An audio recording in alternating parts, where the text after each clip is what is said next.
महसूल मंत्री चंद्रशेखर बावनकुळे बोलतायत, थेट जाऊयात. देताना कास्ट सर्टिफिकेट देताना ते खोडतोड डॉक्युमेंटवर किंवा फोर्जरी डॉक्युमेंटवर जाऊ नये किंवा चुकीच्या पद्धतीने दिलेल्या त्या ठिकाणी पुराव्यावर होऊ नये. जे नियमानी आहे, इथे मराठा कुणबी मराठा आहे त्याबद्दलचा कुणाचा आक्षेप नाही आहे, अशी चर्चा या ठिकाणी झाली.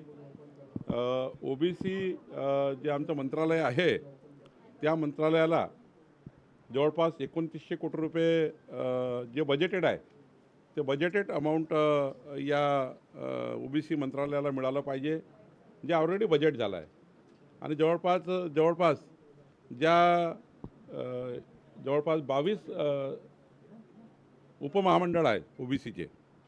त्या उपमहामंडळाला साधारण जवळपास जर आपल्याला त्यांच्या मागण्या पूर्ण करायच्या असतील त्याची एक पुरवणी मागणी आपल्या ओबीसी मंत्रालयाने अर्थ मंत्रालयाकडे सादर केली पाहिजे, अशी या ठिकाणी चर्चा झाली. काही पदाचा अनुशेष आहे, तोही अनुशेष भरावा, हेही त्या ठिकाणी आम्ही GADला त्या ठिकाणी प्रस्ताव पाठवणार आहे की जो अनुशेष आहे ओबीसीच्या नोकर भरतीचा तोही त्या ठिकाणी पूर्ण करावा, अशी चर्चा झाली. जवळपास 18-19 विषयावर चर्चा झाली आहे आणि एकंदरीत सर्वच विषय हे नियमात बसणारे आहे. आमच्या ओबीसी मंत्रालयाच्या माध्यमातून चालणाऱ्या योजना, यांना शिष्यवृत्ती असेल किंवा इतर योजना असतील, त्या सर्व त्याला कुठल्याही निधीमुळे त्या योजना बंद पडू नये. जवळपास शिष्यवृत्तीचं सुद्धा मोठी थकबाकी या ठिकाणी आहे, ती पूर्ण करावी, अशी या ठिकाणी चर्चा झाली आहे. ओबीसी वसतिगृह जे आहेत, हॉस्टेल्स आहे, ते प्रत्येक जिल्ह्यामध्ये असले पाहिजे. त्याच्या शासकीय जागा या 16 ठिकाणी अजूनही जिल्ह्यात शासकीय हॉस्टेलकरता जागा मिळाल्या नाही, त्याची चर्चा झाली. ओबीसीचे त्या ठिकाणी विभागीय कार्यालय त्या ठिकाणी झाले पाहिजे, याची चर्चा झाली. जवळपास 18-19 मुद्द्यावर आजच्या बैठकीत चर्चा झाली आहे.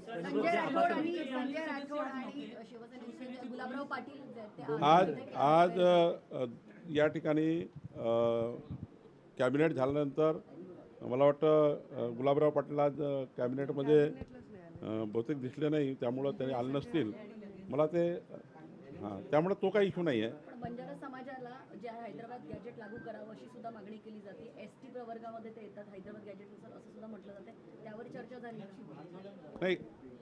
बंजारा समाजाचं जे आंदोलन आहे त्यांची मागणी ही जी शेड्यूल ट्राईबमध्ये आहे, शेवटी शेड्यूल ट्राईबमध्ये घेत असताना जे काही केंद्र सरकारच्या या शेड्यूल ट्राईबचे जे काही कमिशन आहे किंवा जे काही कायदे आहेत त्याप्रमाणे शेड्यूल ट्राईबमध्ये जात असताना हे संपूर्ण केंद्र सरकारपर्यंत याचं जे जाती अंतर्भूत करताना याचा संपूर्ण डेटा हा केंद्र सरकारकडे आहे.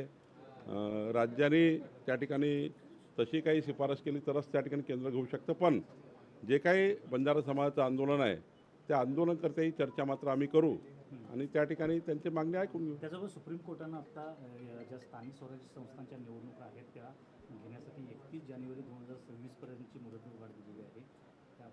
नाही, सुप्रीम कोर्टाने याआधी जे राज्य सरकारला किंवा राज्य निवडणूक आयोगाला हे सुचवलंच होतं की लवकरात लवकर निवडणुका झाल्या पाहिजे. आणि मला वाटतं राज्य निवडणूक आयोगांची तयारी केलेली आहे. त्याप्रमाणे तर असं वाटतंच आहे की साधारण डिसेंबर-जानेवारीपर्यंत निवडणुका त्यांचं जे शेड्यूल दिसतं आहे, ज्याप्रमाणे प्रभाग रचना सुरू आहे, ज्याप्रमाणे त्या ठिकाणी आरक्षणाची आता जसं जिल्हा परिषद अध्यक्षाचं आरक्षण निघालं आहे, आपण बघितलं असाल, ही जी तयारी सुरू आहे, मला असं वाटतं की डिसेंबर-जानेवारी जो सुप्रीम कोर्टाने डेडलाईन दिली आहे, राज्य सरकार जे काही आवश्यक त्याला जे काही निवडणूक आयोगाला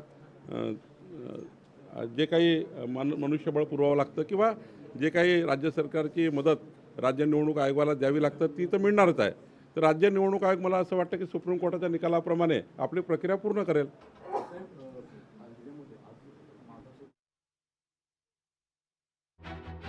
नियमानं दिलेल्या आरक्षणाला आमचा आक्षेप नाही, असं वक्तव्य चंद्रशेखर बावनकुळे यांनी केले. यासोबतच नियमानं दिलेल्या आरक्षणाला आमचा आक्षेप नसल्याचं स्पष्टीकरण देखील बावनकुळे यांनी दिलं आहे. लोकशाही मराठी ऐका, पहा, जागरूक रहा.